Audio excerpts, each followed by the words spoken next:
नमस्कार, मी प्राची साळुंखे बुलेटिनमध्ये आपलं स्वागत करते आणि बुलेटिनच्या सुरुवातीलाच महत्त्वाची बातमी आहे। हिंदी सक्ती विरोधात उद्धव ठाकरे आणि राज ठाकरे आंदोलनाच्या मैदानात उतरलेत।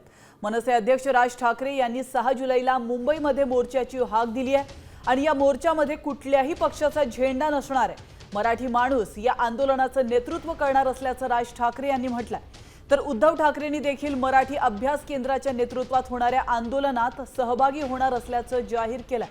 मराठीच्या मुद्द्यावर ठाकरे बंधूंमध्ये एकमत झालं असलं तरी आंदोलनाच्या वाटा मात्र वेगळ्या दिसत असल्याचं पाहायला मिळतंय।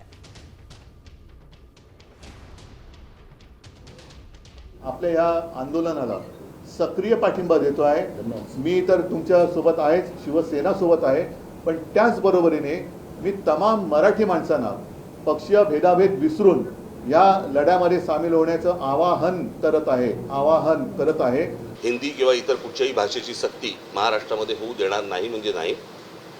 आणि या गोष्टींसाठी म्हणून मी सर्व पक्षांना आवाहन करतोय की येत्या 6 जुलैला गिरगाव चौपाटीवरून मोर्चा काढायचा निर्णय आम्ही घेतलेला आहे। महाराष्ट्रातले राजकीय पक्ष म्हटलं आल्यानंतर ते पण आलेच ना, त्यांच्याशी बोलणार, त्यांच्याही लोकांशी बोलणार, आमची माणसं त्यांच्याशी लोकांशी बोलणार। ते माझं वाक्य आपण लक्षात घ्या, कुठच्याही वादा आणि भांडणापेक्षा महाराष्ट्र मोठा आहे, हे वाक्य तुम्हाला 6 तारखेला कळेल। तर हिंदी सक्ती विरोधात ठाकरे बंधू आक्रमक झाल्याचं पाहायला मिळत आहे। राज्यात भाजपकडून भाषिक आणीबाणी लादली जाते असा आरोप उद्धव ठाकरे यांनी केला। तर आमचा विरोध हिंदी भाषेला नाही तर हिंदी सक्तीला असल्याचं देखील उद्धव ठाकरे म्हणाले। तर पहिलीपासून हिंदी सक्ती कशासाठी असा सवाल राज ठाकरे यांनी विचारला।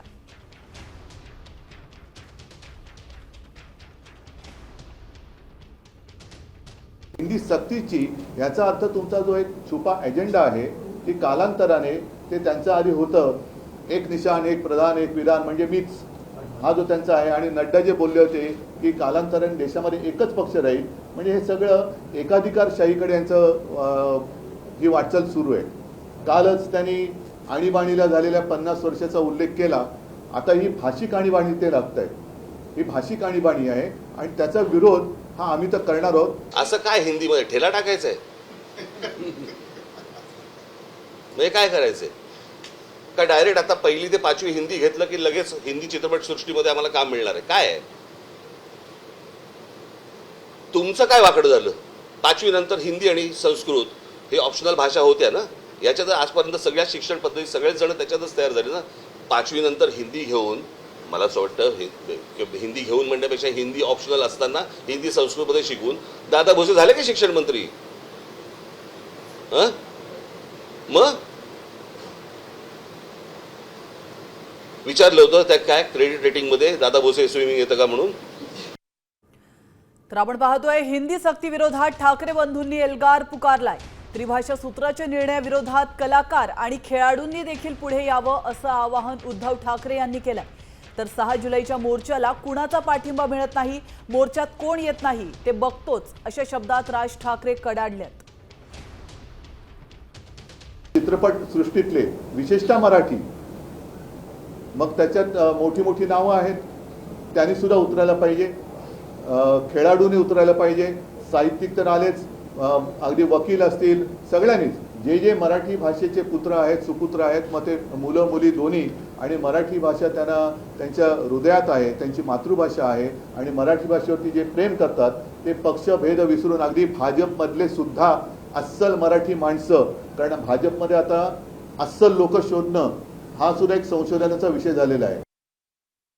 हा जो कट आहे याला कटच म्हणेन मी, महाराष्ट्राचं मराठीपण हे घालवण्याचा जो कट आहे हा उद्ध्वस्त करण्यासाठी मला असं वाटतं तमाम सर्व मराठी बांधवांनी, भगिनींनी, मातांनी, त्या विद्यार्थ्यांनी, सर्वांनी त्या मोर्चामध्ये सहभागी व्हावं अशी माझी त्यांना सर्वांना विनंती आहे। इथे कोणताही झेंडा नसेल, फक्त मराठी हा एक अजेंडा असेल। आणि अशा वेळेला मला हेही बघायचं आहे की कोण कोण त्या मोर्चामध्ये सामील होत आहेत, इतर राजकीय पक्षांच्या व्यतिरिक्त इतर कोण कोण सामील होत आहेत आणि कोण येणार नाहीत हेही मला बघायचं आहे। तर सरकारची भूमिका राज ठाकरे यांना मान्य नाही अशी माहिती दादा भुसे यांनी राज ठाकरेंच्या भेटीनंतर दिली आहे। सरकारच्या त्रिभाषा सूत्राच्या मुद्द्यावर शिक्षण मंत्री दादा भुसे आणि मनसे अध्यक्ष राज ठाकरे यांची शिवतीर्थावर बैठक झाल्याचं आपण पाहिलं। मात्र या बैठकीमध्ये सकारात्मक चर्चा झाली नसल्याचं भुसेंनी म्हटलंय।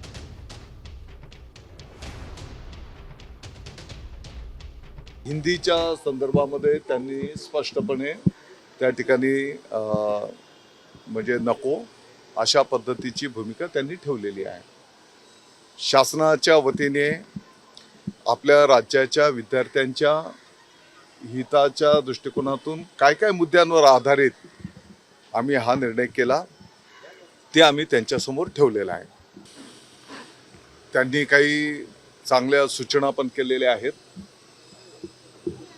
त्या सूचनांची पण आम्ही त्या ठिकाणी नोंद घेतलेली आहे। आणि आता एक ब्रेकिंग न्यूज आहे। मुख्यमंत्री देवेंद्र फडणवीस यांनी केलेल्या वक्तव्यासंदर्भातली ही बातमी आहे। मराठीत टोमणे सोडून इतरही अलंकार आहेत असं मुख्यमंत्री फडणवीस यांनी उद्धव ठाकरेंना ठणकावून म्हटलंय। एक प्रकारे मुख्यमंत्री फडणवीस यांनी उद्धव ठाकरेंना हा टोला लगावलेला आहे। तर मराठीमध्ये टोमणे सोडून इतरही अलंकार आहेत असं मुख्यमंत्री म्हणाले। एवढंच सांगणं असेल की मराठी भाषेमध्ये टोमण्यापेक्षा चांगले अलंकार आहेत, त्या अलंकाराचा त्यांनी उपयोग केला तर अधिक चांगलं होईल। यापेक्षा जास्त मला काहीच सांगायचं नाही, कारण हिंदी सक्ती नाहीच, मराठी सक्ती आहे, हिंदी ऑप्शनल आहे। तर यंदाच्या राज्य विधिमंडळाच्या पावसाळी अधिवेशनाचा कार्यक्रम आणि वेळापत्रक निश्चित झालाय। त्यानुसार 30 जून ते 18 जुलै या काळामध्ये पावसाळी अधिवेशन होणार आहे। यंदाच्या अधिवेशनात शाळांमध्ये पहिलीपासूनची हिंदी भाषेची सक्ती, शक्तीपीठ महामार्ग आणि कर्जमाफीच्या मुद्द्यावरून विरोधकांकडून सरकारला घेरलं जाण्याची शक्यता आहे। अधिवेशनाच्या पूर्वसंध्येला म्हणजेच 29 जूनला प्रथेप्रमाणे चहापानाचा कार्यक्रम होईल।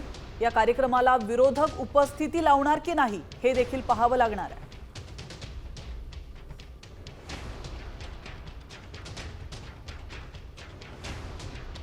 आणि आता वळूयात इतरही काही महत्त्वाच्या बातम्यांकडे। बातमी आहे पावसासंदर्भातली। सलग दुसऱ्या दिवशी कोकण किनारपट्टीला अजस्त्र लाटांचा तडाखा बसलाय।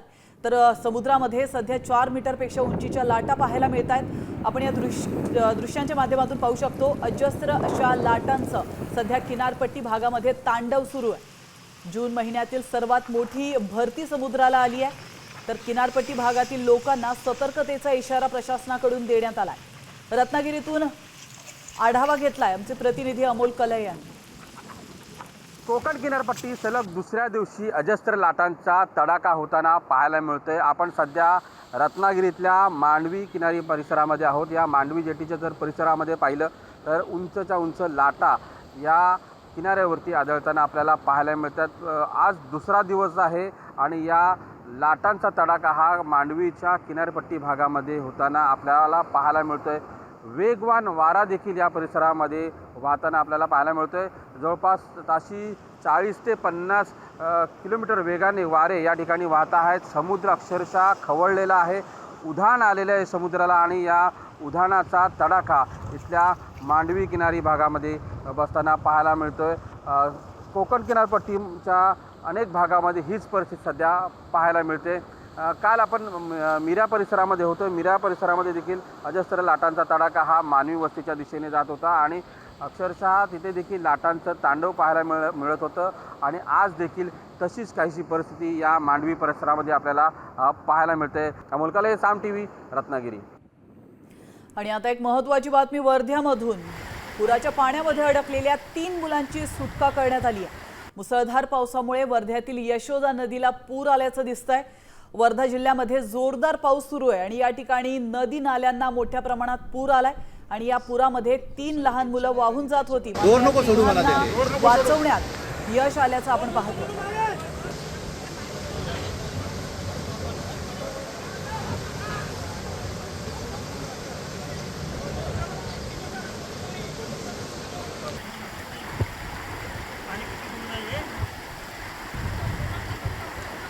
आणि आता बातमी आहे वाशिम मधून। वाशिम जिल्ह्यात गेल्या 20 तासांपासून मुसळधार पाऊस बरसतोय। नदी नाले तुडुंब भरून वाहू लागल्यात। नदी नाल्यांना पूर आलाय। नागपूर संभाजीनगर महामार्गावर उतावळी नदीला पूर आल्याने वाहतूक ठप्प झाली आहे। जवळपास 6 ते 7 तासांपासून मार्गावरची ही वाहतूक ठप्प असल्याची माहिती मिळते। 2 मार्गांवर वाहनांच्या रांगा लागल्यात। आपण या दृश्यांच्या माध्यमातून पाहू शकतो मागील 6 ते 7 तासांपासून या ठिकाणी वाहतूक खोळंबलेली आहे। प्रवासी या ठिकाणी अडकून पडले।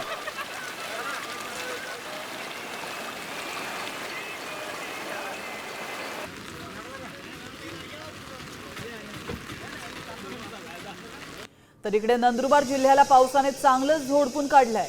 सलग 3ऱ्या दिवशी मुसळधार पाऊस झालाय आणि या पावसामुळे सातपुड्याच्या दुर्गम भागामध्ये नद्यांना पूर आलाय। महाराष्ट्र गुजरात सीमेवर असलेल्या वरफळी नदीला देखील पूर आल्याचं आपण पाहू शकतो आणि या पुराचं पाणी गावामध्ये शिरलंय। अनेकांच्या घरात पाणी शिरल्यानं नागरिकांचं मोठं नुकसान झालंय।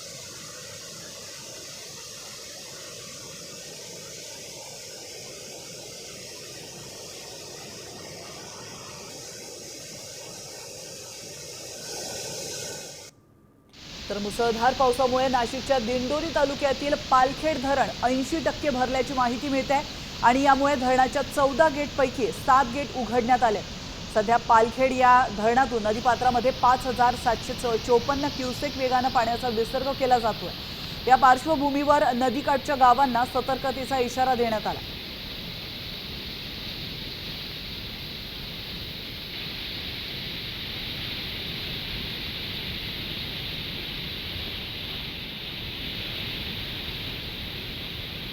आपण पाहतोय नाशिकमध्ये मोठ्या प्रमाणात पाऊस बरसतोय। नाशिकच्या रामकुंड गोदाघाट परिसरामध्ये पर्यटकांची स्टंटबाजी पाहायला मिळते। पुराच्या पाण्यातून बाईक चालवून हुल्लडबाजी करण्यात येते आणि त्याचप्रमाणे पुराच्या पाण्यामध्ये सेल्फी आणि फोटो सेशन करताना देखील पर्यटक आणि भाविक पाहायला मिळतात। प्रशासनाकडून मात्र या परिसरात तैनात करण्यात आलेले सुरक्षा रक्षक गायब आहेत।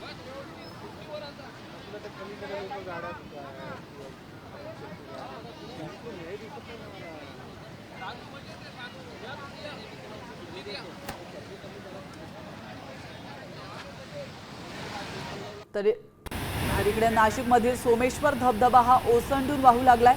मुसळधार पावसामुळे गंगापूर धरणातून सोडण्यात आलेल्या पाण्याच्या विसर्गामुळे सोमेश्वर धबधबा गेल्या 8 दिवसांपासून प्रवाहित झाला। त्यामुळे हा धबधबा पर्यटकांसाठी आकर्षणाचा केंद्रबिंदू ठरतोय। धबधब्याचा आनंद लुटण्यासाठी पर्यटकांची या ठिकाणी गर्दी पाहायला मिळते।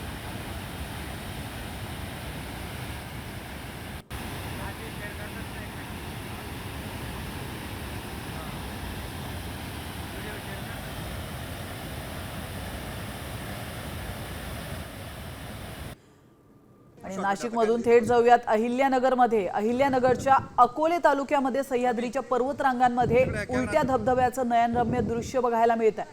तर पावसाळ्यामध्ये कोकण कड्यावर अद्भुत असं दृश्य पाहायला मिळतं। आपण पाहू शकतो कोकण कड्यावरून जेव्हा पावसाचं पाणी कोसळतं तेव्हा वेगाने वाहणारा हा वारा पाण्याला पुन्हा वर ढकलतो। हाच रिव्हर्स वॉटरफॉल पर्यटकांचं आकर्षण ठरतंय।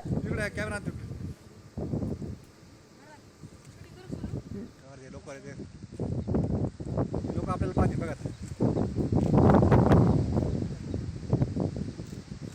भरपूर शॉर्ट भेटत आता काय लिहित बसून राहिला। तर जांगठी आणि मणिबेली रस्त्यावर दरड कोसळल्याची माहिती मिळते। नंदुरबार जिल्ह्यामध्ये पावसाचा हाहाकार पाहायला मिळतोय। अक्कलकुवा तालुक्यातील गावांचा संपर्क तुटल्याची देखील माहिती आहे। दरड कोसळल्याने घाटातील रस्ते हे बंद करण्यात आले।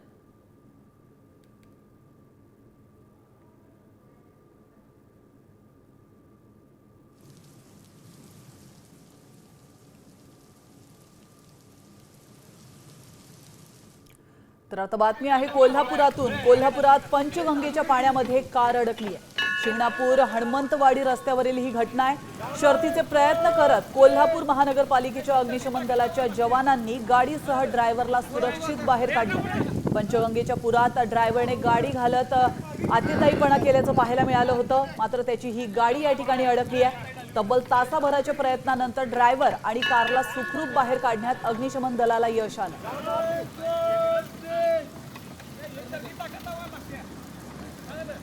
ड्रायव्हर एक पहाटेच्या वेळेला गाडी काढून चाललेला आणि त्या रोडवर जात असताना पाणीचा अंदाज न आल्यामुळे तो पाण्यामध्ये गेला। पाण्यामध्ये गेल्यावर काय झालं, त्याच्या पायापर्यंत पाणी आल्यानंतर त्याला लक्षात आलं की आपल्याला याच्यातनं बाहेर पडता येणार नाही, म्हणून त्यांनी काय केलं, किल्ली काढून तो टबावर बसला आणि टबावर बसल्यावर तिथं ओरडत होता. नागरिकांनी आम्हाला फोन केला. आम्ही त्याला पाण्यात जाऊन सुखरूप बाहेर काढले आणि ती गाडी पण आम्ही सुखरूप बाहेर काढली आहे. दुसरी गोष्ट म्हणजे प्रशासनाने जी काही उपाययोजना केलेली आहे ह्याचं गांभीर्यानं सगळ्यांनी लक्ष देण्यावर. तर पैनगंगा नदीवरच्या सहस्त्रकुंड धबधब्याचं रौद्र रूप पाहायला मिळत आहे. नांदेड जिल्ह्यात काल रात्रीपासूनच दमदार पाऊस सुरू आहे. या दमदार पावसामुळे नांदेड जिल्ह्यातील पैनगंगा नदीला पूर आल्याचं पाहायला मिळत आहे. आपण पाहू शकतो पैनगंगा नदीला पूर आल्यानं इस्लामपूर येथील सहस्त्रकुंड धबधबा हा ओसंडून वाहू लागलाय. या पुराच्या पाण्यामुळे सहस्त्रकुंड धबधब्यानं रौद्र रूप धारण केलंय. मागील 15 दिवसांपासून नांदेड जिल्ह्यामध्ये पावसानं दडी मारली होती. मात्र काल रात्रीपासूनच या ठिकाणी दमदार पाऊस सुरू झाल्याचं पाहायला मिळतं.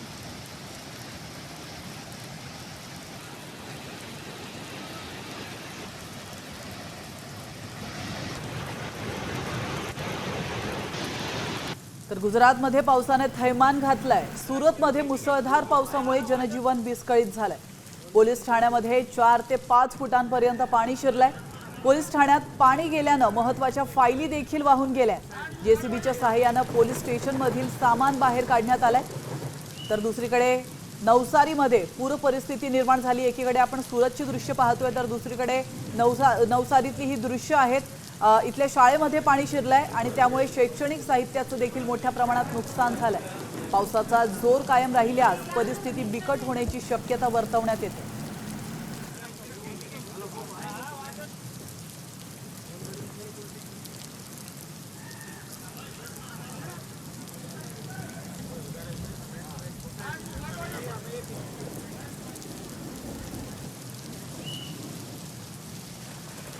तर इकडे कुल्लूमध्ये ढगफुटी झाली आहे. यामुळे तुफान पाऊस कोसळतोय. या पावसामुळे आलेल्या पुरात लाकडाचे ओंडकेही वाहून गेलेत.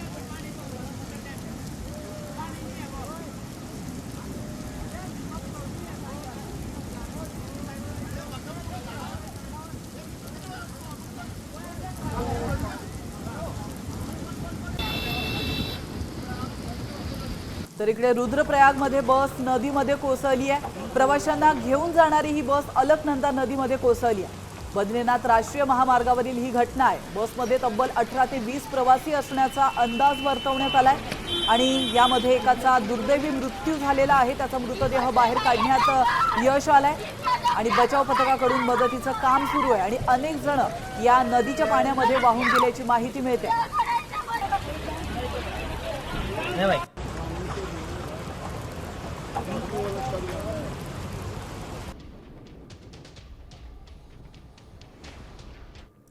तर पुराच्या पाण्यामध्ये अडकलेल्या 3 मुलांची सुटका करण्यात आली आहे. महत्त्वाची बातमी आपण पाहतोय. मुसळधार पावसामुळे वर्ध्यातील यशोदा नदीला पूर आलेला आहे आणि या पुराच्या पाण्यामध्ये वाहून जाणाऱ्या 3 मुलांना वाचवण्यात यश आलंय. वर्धा जिल्ह्यामध्ये जोरदार पाऊस बरसतोय. नदी नाल्यांना या ठिकाणी पूर आल्याचं पाहायला मिळत आहे.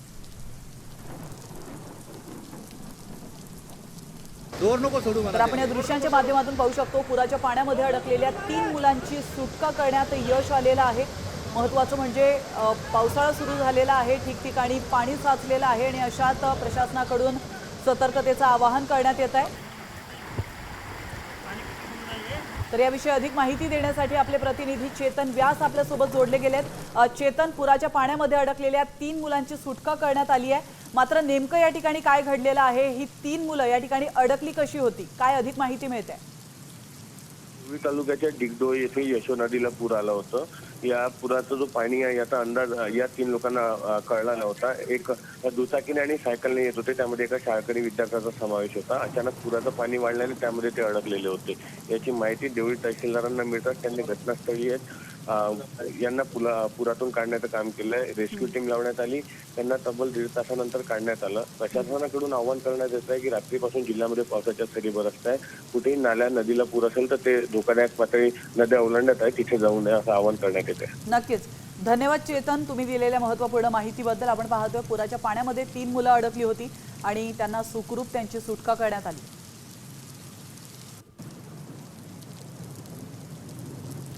तर आपण पाहतोय ठिकठिकाणी नद्या नाले हे ओसंडून वाहत आहेत आणि या ठिकाणी जाऊ नये असं म्हणून प्रशासनाकडून वारंवार सतर्कतेचा इशारा देण्यात येतोय, आवाहन करण्यात येत आहे. तरी देखील लोक ऐकायला तयार नाहीयेत. आता हे 3 चिमुकले या ठिकाणी पुराच्या पाण्यामध्ये अडकले होते. आणि प्रशासनाने वेळीच हालचाली करत या तिघांनाही वाचवलं.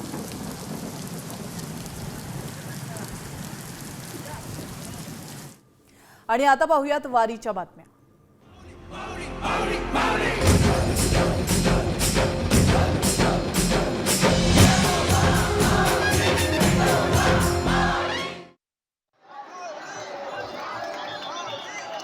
शाही स्नान सोहळा नीरा नदीमध्ये पार पडला. लाखो वारकऱ्यांच्या उपस्थितीत विठू नामाचा जयघोष करत माऊलींच्या पादुकांचा नीरा नदीमध्ये पारंपरिक स्नान सोहळा पार पडला.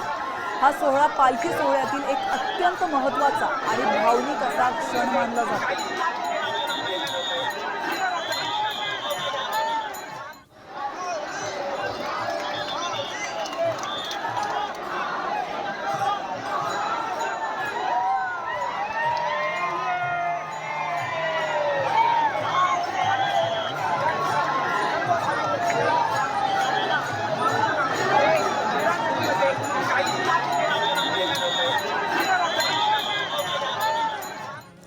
तर संत तुकाराम महाराजांची पालखी आज बारामती शहरामध्ये प्रवेश करणार. तर उरवडी गवळ्यांची या ठिकाणी वारकरी पाहुणचार स्वीकारून पुढे पंढरीकडे निघतात. वाटेतील पुढचा टप्पा असतो बारामती. संध्याकाळी पालखी शारदा विद्यालयाच्या प्रांगणामध्ये मुक्कामी असते आणि यावेळी बारामतीच्या प्रत्येक चौकामध्ये पालखीचं मोठ्या जल्लोषात स्वागत केलं जातं. भाविक वर्ग आणि वारकरी पालखीवर फुलांची उधळण करतात. तुकोबांच्या पादुकांवर माथा टेकवण्यासाठी बारामतीकरांची मोठी गर्दी देखील या ठिकाणी होते.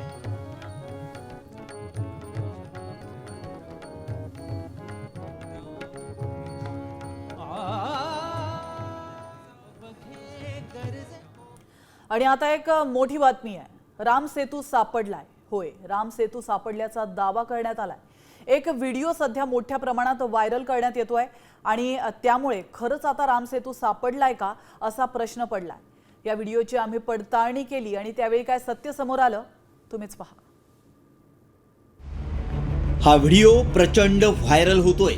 राम सेतूचा हा व्हिडिओ असल्याचा दावा करण्यात आलाय.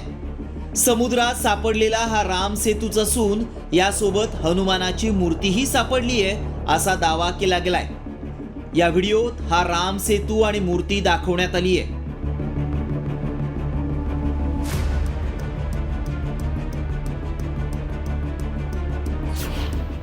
अखेर राम सेतू सापडला.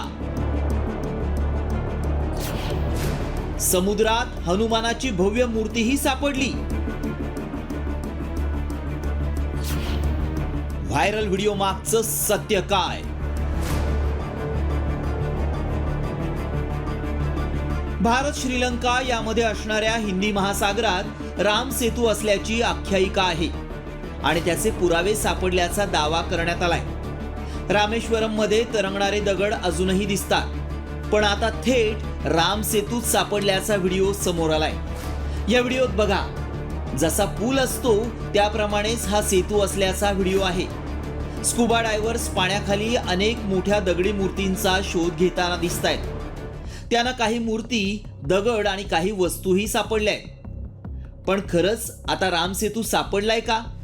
हा व्हिडिओ खरा आहे का? याची आम्ही पडताळणी केली. हा व्हिडिओ आम्ही नीट तपासून पाहिला. त्यावेळी आमच्या पडताळणीत काय सत्य समोर आलं पाहूयात. व्हायरल व्हिडिओचा राम सेतूशी संबंध नाही. पाण्याखाली दिसणारे हे दगड राम सेतू नाहीत. राम सेतूचा हा व्हिडिओ AI ने तयार करण्यात आलाय. राम भक्तांची दिशाभूल करण्यासाठी असे व्हिडिओ व्हायरल केले जातात. हा व्हिडिओ व्हायरल होत असल्यानं अनेकांना हा राम सेतू असल्याचं वाटतंय. काहींनी तर दर्शनही घेतलंय. मात्र असे व्हिडिओ व्हायरल करून सगळ्यांचीच दिशाभूल केली जातीये. आता AI म्हणजेच आर्टिफिशियल इंटेलिजन्सच्या माध्यमातून असे व्हिडिओ बनवणं शक्य आहे. त्यामुळे त्याचा गैरवापर केला जातोय. आमच्या पडताळणीत आणखी मोठा राम सेतू सापडल्याचा दावा असत्य ठरलाय. शिवाजी शिंदे, साम TV, मुंबई. आणि आता एक धक्कादायक माहिती समोर येते. नातवानेच आजीला कचऱ्यात फेकल्याचं उघड झालंय. आजीला फेकतानाचा CCTV समोर आलाय. अतिशय महत्त्वाची अपडेट आपण पाहतोय। मुंबईच्या आरे कॉलनीतील धक्कादायक घटना काही दिवसांपूर्वी समोर आली होती। आजीला फेकल्याप्रकरणी आता तिघांना अटक करण्यात आली आहे। एका वृद्धेला कचऱ्यामध्ये फेकण्यात आलं होतं आणि त्यानंतर ही बातमी साम टीव्हीने दाखवली होती। मात्र आता याची पुढची अपडेट समोर येते। या आजीला नातवानेच कचऱ्यामध्ये फेकल्याचं उघड झालंय। कडील आरे कॉलनी रोड परिसरातून माणुसकीला काळीमा फाटणारी एक धक्कादायक घटना 2 दिवसापूर्वी उजेडात आली होती।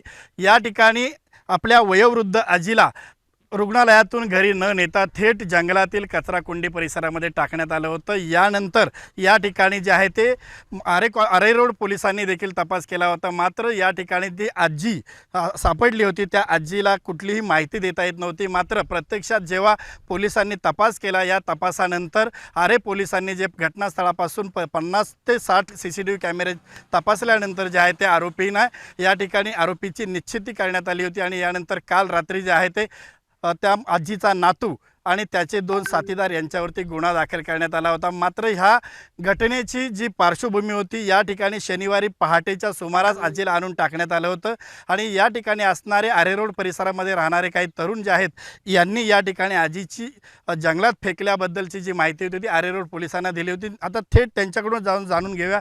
भाऊ, काय सांगशील, या ठिकाणी नेमकं काय घडलं होतं शनिवारी आणि आपल्याला कसं या संदर्भात माहिती मिळाली होती? म्हणजे सकाळी 7च्या दरम्यान माझा मित्र इथं टॉयलेटला गेलेला, तर त्या ठिकाणी तो टॉयलेटला उभा होता, तर इथे साडी पडलेली आणि तिथे तो टॉयलेटला उभा होता, त्याला असे पाय हलताना दिसले, तर म्हणजे पाय त्याला दिसले, तर त्याला असं वाटलं कुणीतरी मारून टाकलं असेल, म्हणून तो घाबरून आमच्यापर्यंत आला।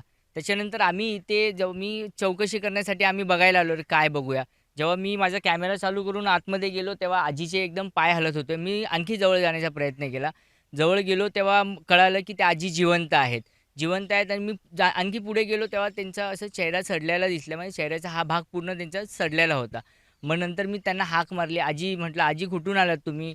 आजी फक्त ओरडत होत्या, आजी म्हणजे जोरजोरात ओरडत होत्या आणि त्यांच्या नातूचं नाव घेत होती, सागर सागर सागर असं जोरजोरात बोलत होत्या। त्याच्यानंतर मी लगेच मग ते जखम दिसली म्हणून आम्ही पुढचं पाऊल नाही उचललं। आम्ही डायरेक्ट 100ला मी माझ्या फोनवरनं 100ला कॉल केला। 100ला कॉल केल्याच्या नंतर पोलीस मदत घेतली। पोलीस अर्ध्या तासानंतर पोलीस आले। पोलिसांनी जेव्हा चौकशी केली, थोडंफार पोलिसांनी ह्यांनी बाहेर काढलं आणि माझे 2 मित्र होते त्यांनी बाहेर काढलं। बाहेर काढल्याच्या नंतर पोलीस सोबत होते। बाहेर काढल्याच्या नंतर पोलीस आणि आता घेऊयात बातम्यांचा वेगवान आढावा। सुरुवातीला पाहूयात पावसासंदर्भातील बातमी नाशिकमधून। नाशिकमध्ये सलग 8व्या दिवशी गोदावरीची पूर परिस्थिती कायम आहे। गंगापूर धरणातून विसर्ग कमी केल्यानं पाणी पातळी कमी झाली आहे। मात्र अजूनही दुतोंड्या मारुतीच्या पायापर्यंत पुराचं पाणी गेलंय। पाऊस वाढल्यास धरणातून पाण्याचा विसर्ग देखील वाढवण्याची शक्यता वर्तवण्यात येते।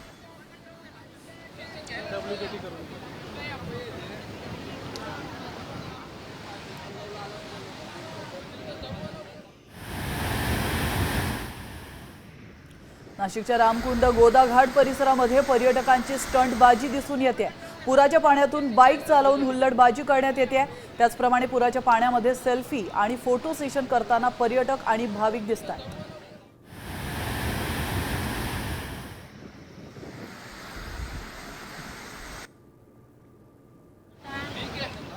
नंदुरबार जिल्ह्यात सलग 3ऱ्या दिवशी पावसाची बॅटिंग सुरू आहे। सातपुड्याच्या दुर्गम भागामध्ये नद्यांना पूर आलाय। महाराष्ट्र गुजरात सीमेवरती असलेल्या वरफळी या नदीलाही पूर आलाय। त्यामुळे वरफळी गावातील अनेक घरांमध्ये पुराचं पाणी शिरलंय।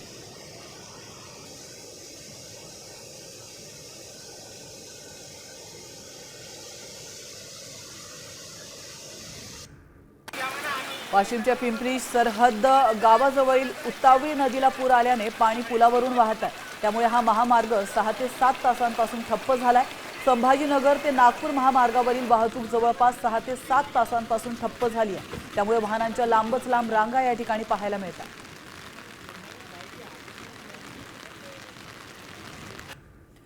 वाशिम जिल्ह्यातला मुंगळा पाझर तलावाचा सांडवा फुटल्यानं मोठं नुकसान झालंय। 8 ते 10 शेतकऱ्यांचं मोठं नुकसान झालंय।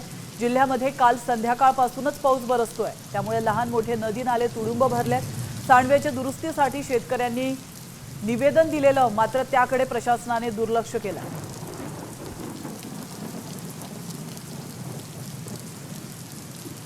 वाशीमध्ये जोरदार पाऊस झालाय। या पावसामुळे उतावळी नदीला पूर आलाय, त्यामुळे संभाजीनगर ते नागपूर या महामार्गावरील वाहतूक पूर्णपणे ठप्प झाली आहे। नदीला आलेल्या पुरामुळे पुलावर 2 ते 2.5 फूट पाणी वाहत आहे। वाहतुकीसाठी पर्यायी मार्ग उपलब्ध नसल्याने अनेक जण या ठिकाणी अडकून पडले।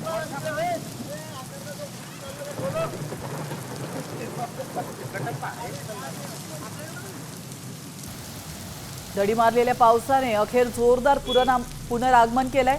यवतमाळ जिल्ह्यामध्ये पावसाची जबरदस्त बॅटिंग सुरू आहे। काल रात्रीपासून सुरू असलेल्या पावसामुळे मुसळधार पावसामुळे अनेक भागांमध्ये शेतांमध्ये पाणी साचून नुकसान देखील झालंय।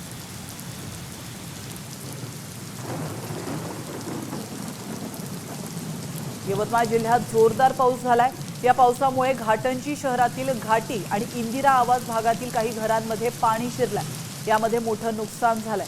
घरात ठेवलेलं धान्य सुद्धा भिजलंय। सध्या परिसरातील नागरिक मोटारच्या सहाय्याने पाणी बाहेर काढण्याचे प्रयत्न करत आहेत।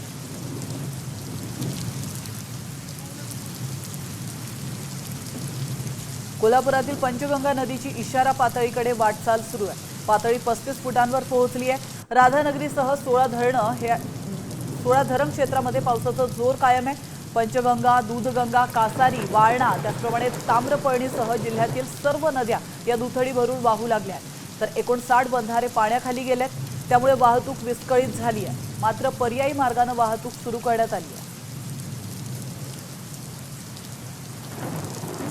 कोल्हापुरात पंचगंगेच्या पाण्यामध्ये इर्टिगा गाडी अडकली होती। तब्बल तासाभराच्या अथक प्रयत्नानंतर अग्निशमन दलाच्या जवानांनी गाडीसह ड्रायव्हरला सुरक्षित बाहेर काढलं। तर शिंगणापूर हनुमंतवाडी रस्त्यावर ही घटना घडली आहे।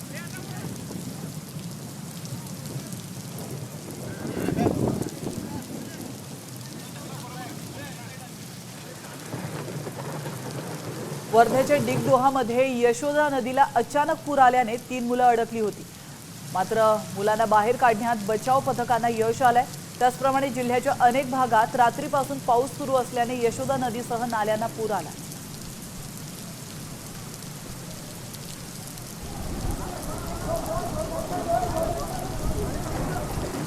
वर्ध्यात मुसळधार पाऊस पडतोय। तर अल्लीपूर पाणी पुरवठा योजनेसाठी बंधाऱ्याच्या पाट्या काढल्या नसल्याने पूर आलेला आहे।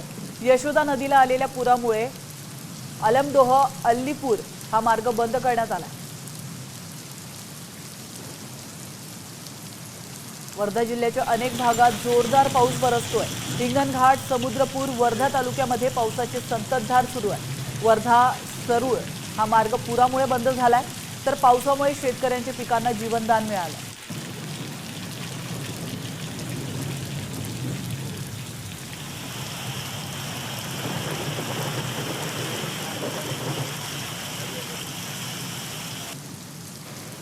तर पुरामुळे बुलढाणा जिल्ह्याचा वाशिम जिल्ह्याशी संपर्क तुटलाय। बुलढाण्यामध्ये संततधार पाऊस सुरू असल्याने नदी नाले तुडुंब भरून वाहू लागलेत। त्यामुळे कास, मादनी आणि आरे गावातील नदीला पूर आलाय। परिणामी जनजीवन विस्कळीत झालं।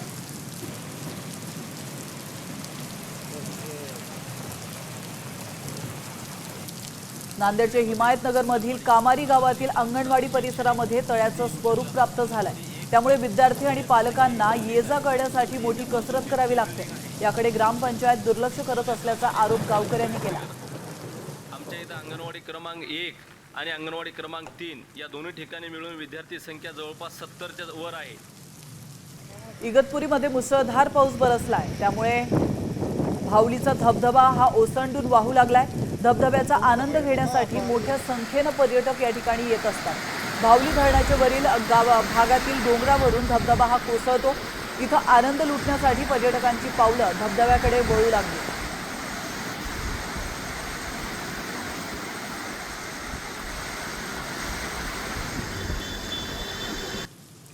नाशिकमधील सोमेश्वर धबधबा ओसंडून वाहू लागलाय।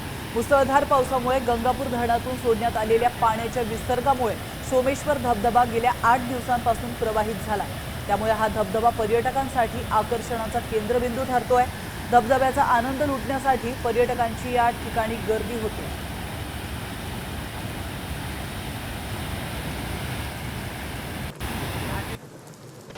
नांदेड जिल्ह्यात काल रात्रीपासून दमदार पाऊस सुरू आहे। या दमदार पावसामुळे पैनगंगा नदीवरील सहस्त्रकुंड धबधब्याने रौद्र रूप धारण केलं। धबधबा पाहण्यासाठी धबधब्यावर पर्यटकांची गर्दी देखील होते.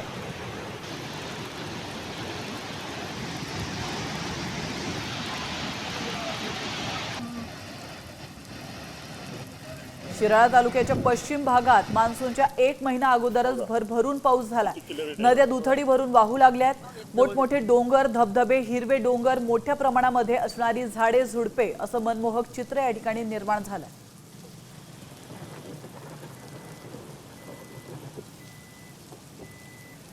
अहिल्यानगर जिल्ह्यातील भंडारदरा धरण हे 52% भरलंय. भंडारदरा धरणाच्या पाणलोट क्षेत्रामध्ये पावसाचा वेग वाढल्याने धरणाचा पाणी साठा झपाट्यानं वाढतोय. पावसाचा जोर असाच कायम राहिला तर ऑगस्ट महिन्यामध्ये भरणारे भंडारदरा आणि निळवंडे हे धरण जुलै महिन्यातच भरण्याची शक्यता आहे.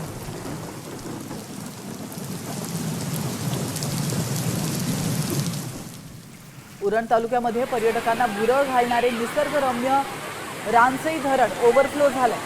तर चिरनेर गावातील अक्कादेवी धरणही ओसंडून वाहू लागलंय. या धरणातील या परिसरातील निसर्ग सौंदर्याचा अनुभव घेण्यासाठी आणि फेसाळणाऱ्या पाण्यामध्ये भिजण्यासाठी हजारो पर्यटकांची पावलंही इथं वळतात.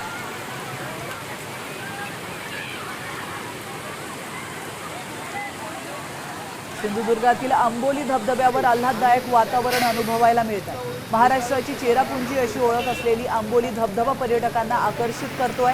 वीकेंड नसताना अनेक पर्यटक आंबोलीमध्ये दाखल झाले.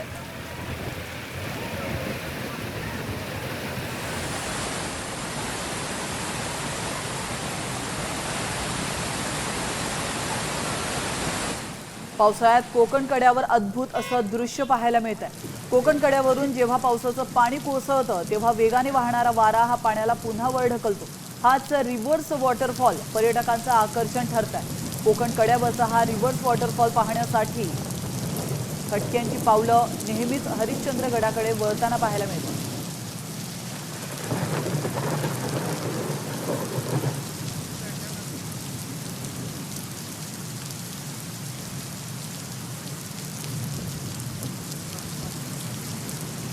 रत्नागिरीच्या गुहागर वेळणेश्वर समुद्र किनाऱ्याला लाटांचा तडाखा बसलाय. मोठमोठ्या लाटांमुळे लगतच्या बागायतींना धोका निर्माण झालाय. किनाऱ्यालगतच्या घरांना देखील संभाव्य धोका असल्याने प्रशासनाने सतर्कतेचा इशारा दिला.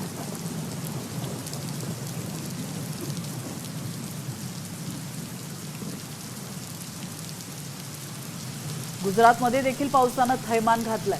सुरतमध्ये मुसळधार पावसामुळे जनजीवन विस्कळीत झालंय. पोलीस ठाण्यामध्ये 4 ते 5 फुटांपर्यंत पाणी शिरलंय.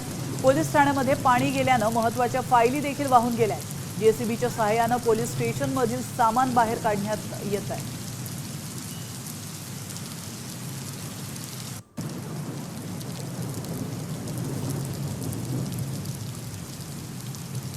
तर कुल्लू मनालीतील ढगफुटी झाली आहे आणि त्यामुळे भूस्खलन झाल्यानं अनेक घरं, गाड्या वाहून गेल्या. दृश्यांमध्ये ट्रक वाहून गेल्याचं दिसतंय. या ठिकाणी मोठी भीषण पूर परिस्थिती निर्माण झाली आहे. त्यामुळे कुल्लूमध्ये फिरायला गेलेल्या पर्यटकांचे हाल झाले.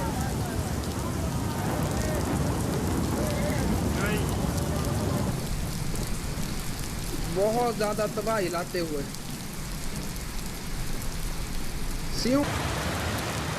कुल्लूमध्ये ढगफुटी झाली आहे. यामुळे तुफान पाऊस कोसळतोय. या पावसामुळे आलेल्या पुरात लाकडाचे ओढके देखील वाहून गेल्याचं पाहायला मिळतं.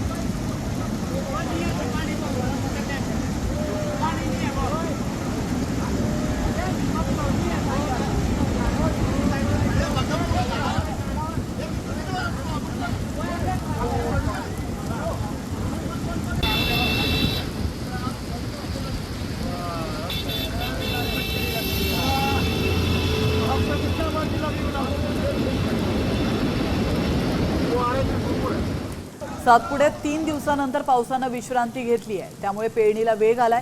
सातपुड्यात अजूनही शेतकरी पारंपरिक पद्धतीने शेती करतोय. बैलजोडीच्या सहाय्यानं पेरणी सुरू आहे. मका, ज्वारी, सोयाबीनचा पेरा सातपुड्यामध्ये यंदा अधिक असणार आहे. मुसळधार पावसानंतर सातपुड्यात पेरणीला वेग आला.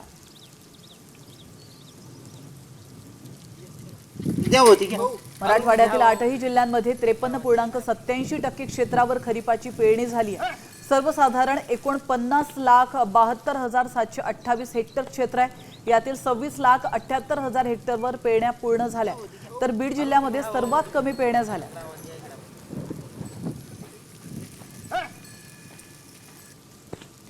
रायगडमध्ये भात शेतीच्या लावणीची कामं सुरू झाली आहेत. अवकाळी पावसाने भात शेतीच्या पारंपरिक पद्धतीने होणाऱ्या कामांचा खोळंबा झाला होता, पण पावसाच्या लहरीपणावर मात करत रायगडमध्ये भात शेतीच्या लावणीला सुरुवात झाली.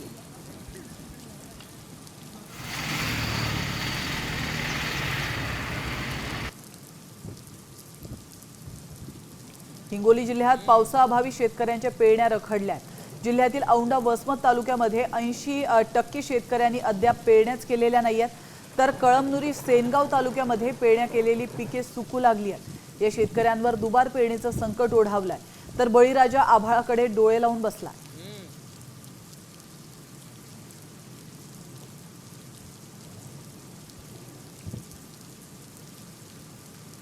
तर नांदेड जिल्ह्यात 15 दिवसांपूर्वी वादळी वाऱ्यासह झालेल्या पावसामुळे 4790 हेक्टरवरील फळबागांचं नुकसान झालंय. दरम्यान या नुकसानीमध्ये 7498 शेतकऱ्यांचं नुकसान झालंय. प्रशासनाकडून नुकसानग्रस्त पिकांच्या भरपाईसाठी 10,76,00,000 शासनाकडे मागणी करण्यात आली आहे. नाशिक जिल्ह्यातील पर्यटन स्थळांवर निर्बंध लागू करण्यात आले. पर्यटकांची होणारी गर्दी लक्षात घेता कुठलीही दुर्घटना घडू नये यासाठी प्रशासनाने निर्णय घेतला. जिल्ह्यातील धरणं, धबधबे आणि अन्य पर्यटन स्थळांवर नियमांचं पालन करावं लागणार. पावसाळा आणि सुरक्षेच्या कारणास्तव जंगल सफारी देखील बंद राहणार आहे. वन विभागाने महत्त्वाचा निर्णय घेतला. 1 जुलैपासून त्याची अंमलबजावणी करण्यात येईल. तर पावसाळ्यामध्ये जंगलातील रस्त्यांची अवस्था बिकट होते, पर्यटकांची वाहनं अडकून पडतात. याशिवाय पावसाळ्याच्या हंगामात वन्य प्राण्यांचा प्रजनन कालावधी लक्षात घेऊन वन विभागाने हा निर्णय घेतला.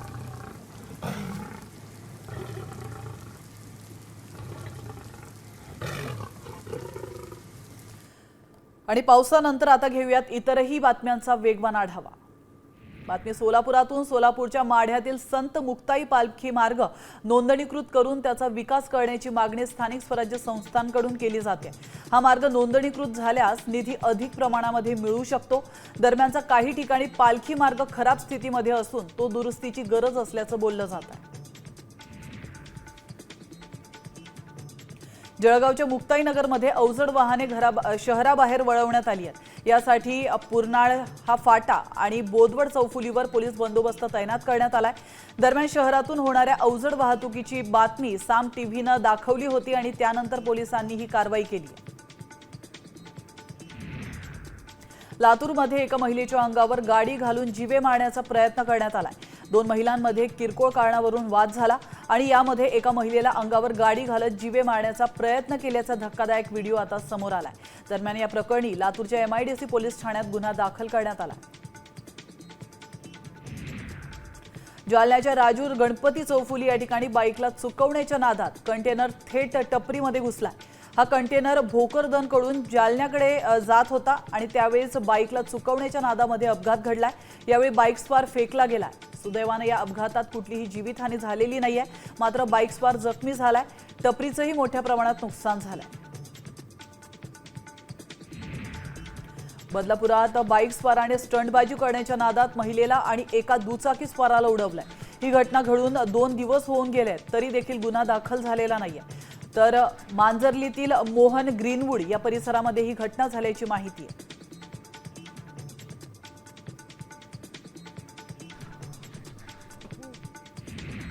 हैदराबाद जवळील शंकरपल्ली ते हैदराबाद या रेल्वे मार्गावर एका महिलेनं दारूच्या नशेत आपली कार थेट रेल्वे रुळावर चालवली आहे. या घटनेमुळे मोठी खळबळ उडाली. तर रेल्वे कर्मचाऱ्यांनी तिला थांबवण्याचा प्रयत्न देखील केला, परंतु तिने त्याकडे दुर्लक्ष केलं आणि कार चालवणं सुरूच ठेवलं. हैदराबाद पोलिसांनी मद्यधुंद तरुणीला ताब्यात घेतलं.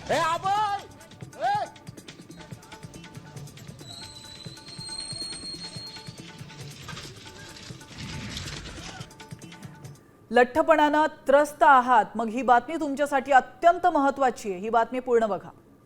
आता एक इंजेक्शन आलंय जे आठवड्यातून एकदाच तुम्हाला घ्यायचं आहे आणि त्यामुळे काय आश्चर्य होणार आहे, वजनावर नियंत्रण मिळणार का, आपण पाहूयात या स्पेशल रिपोर्टमधून. एका टोचणीत वजन नियंत्रणात. लठ्ठपणावर सापडली संजीवनी. लठ्ठपणा दूर तर आरोग्य भरपूर. लठ्ठपणामध्ये भारत हा जगातील 3ऱ्या क्रमांकाचा देश, पण हाच देश आता मात्र फिगरमध्ये येणार आहे. होय, तुम्ही जर लठ्ठ असाल किंवा तुमच्या घरातील व्यक्ती लठ्ठ असेल तर ही बातमी न चुकता आवर्जून पहा, कारण आता या लठ्ठपणापासून मुक्ती मिळणार आहे. या समस्येला, या आजाराला आता कायमचा गुड बाय करण्याची वेळ आली आहे. भारतात मिळणार लठ्ठपणा दूर करणारे इंजेक्शन्स. डेन्मार्कमधील वेगोवी कंपनीला औषध विक्रीस परवानगी. औषधाची किंमत 17,345 ते 26,015 रुपयांपर्यंत. आठवड्यातून एकदाच घ्यायचं इंजेक्शन. लठ्ठपणामुळे अनेक समस्या उद्भवल्याचं पाहायला मिळालंय, त्यामुळे हे औषध सर्व रुग्णांसाठी नवसंजीवनीच ठरेल. वेगोवी हे औषध कसं काम करतं आणि कसं घ्यायचं असा प्रश्नही तुम्हाला पडला असेल तर ऐका. इंजेक्शनमध्ये सेमाग्लुटाइड रसायन GLP-1 हार्मोन सारखं काम करतं. हे हार्मोन मेंदूला भूक कमी झाल्याचा संदेश देतं. खाण्याची इच्छा कमी होते आणि शरीरात कमी कॅलरीज जातात. परिणामतः हळूहळू वजन कमी होऊ लागतं. इंजेक्शनद्वारे दिलं जाणारं औषध स्वतःही घेता येतं. GLP-1 ॲगोनिस्ट म्हणून औषधं आली आहेत, ज्यांची नावं लिराग्लुटाईड, सीमाग्लुटाईड या पद्धतीची आहेत. आणि त्याचं पहिल्यांदा तोंडाने घ्यायचं औषध होतं आणि आता काही इंजेक्शन्स डेव्हलप झालेली आहेत. साखर आणि कॅलरी वापरायची सिस्टीम आहे तुमची, म्हणजे मेटाबॉलिझम ज्याला म्हणतो आपण, त्याला एक पद्धतीचा वेग मिळतो आणि साखर आणि वजन या दोन्ही गोष्टींवर तुम्हाला काही प्रमाणामध्ये नक्की नियंत्रण आणता येतं. देशासोबतच जगभरात लठ्ठपणानं अनेकांना ग्रासलंय. 2019 मध्ये 50 लाखाहून अधिक मृत्यू हे लठ्ठपणाशी संबंधित होते. सध्या भारतात 25.4 कोटी लोक हे लठ्ठपणाच्या समस्येनं त्रस्त आहेत आणि हीच लठ्ठपणाची समस्या दूर करण्यासाठी अनेकांनी जीवघेणी वेदनादायी शस्त्रक्रियाही केली आहे. मात्र आता सहजपणे मिळणाऱ्या या इंजेक्शन्समुळे लठ्ठ व्यक्तींना मोठा दिलासा मिळालाय. लठ्ठपणा दूर झाल्यानं अनेक आजारांनाही सहज दूर ठेवता येईल. आणि हो, स्वस्थ भारत, सुदृढ भारत हे स्वप्न आता अशक्य अजिबात नाही. ब्युरो रिपोर्ट, साम टीव्ही मराठी.